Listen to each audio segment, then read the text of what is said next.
So yun, what's up mga kabisdak? So nagawa na naman tayo ng video ngayon. So nag-research na tayo. Okay, so about to sa mga benefits na mga pagkain or sa pagkain ng mga masustansyong pagkain. Okay, so syempre sa panahon ngayon importante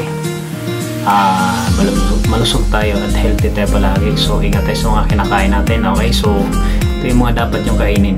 Okay, so iwas na kayo sa mga processed food. Okay yun? Okay mga kabisdak. So ngayon ito yung una kong sa inyo is about sa pagkain ng saging saba. So ano pa yung mga nakakatulong sa ating katawan pag kinain natin everyday yung saging saba. Okay, so hindi lang siya basta ang daming benefits sa katawan natin. Okay, so nakukuhang benepisyo sa pagkain ng saging saba sa ating kalusugan is ang una ay pagbibigay ng enerhiya.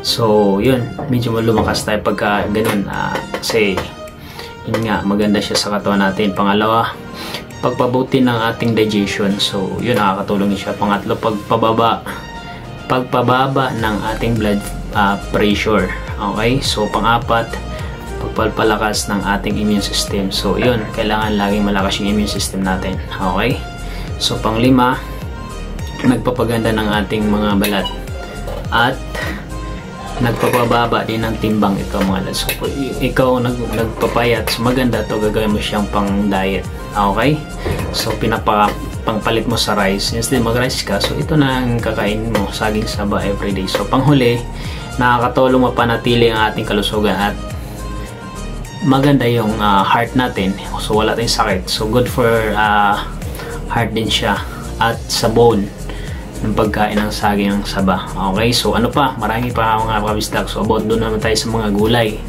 Okay, sa mga gulay naman, ito yung mga dapat yung kainin para at least healthy tayo palagi at malakas yung pangatawan natin. Okay, so ito yung mga pagkain na dapat mong kainin upang ma-regulate ang iyong mga blood sugar. So lalo ngayon sa panahon, so iwas tayo sa mga soft drinks, sa mga high sugar. Okay, so maaari kasi napakadelikado pag sobrang taas yung blood sugar natin. Okay, so 8 gulay na pwede natin kainin.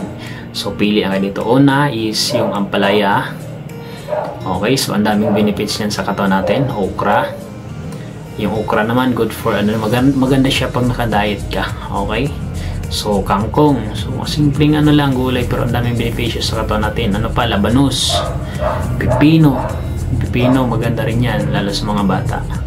So ano pa, sigarilyas. Pang-anim at pang-pito is yung talong. Ano pa yung iba? Papaya. So papaya maganda rin sa katawan yan. So yun mga kabisdak, dapat nating alagaan yung ating sarili. Iwasan natin yung mga bisyo like alak, mga ganyan, sigarilyo. Healthy lifestyle tayo. Okay, so sabayan natin ng exercise. So yun, for example, ikaw yung obese or mataba, gusto mo mag-lose weight, so ito yung mga dapat mong kainin. So, okay, so yun lang at maraming salamat. Sana may natutunan ng konti sa aking ginawang video. Yun lang.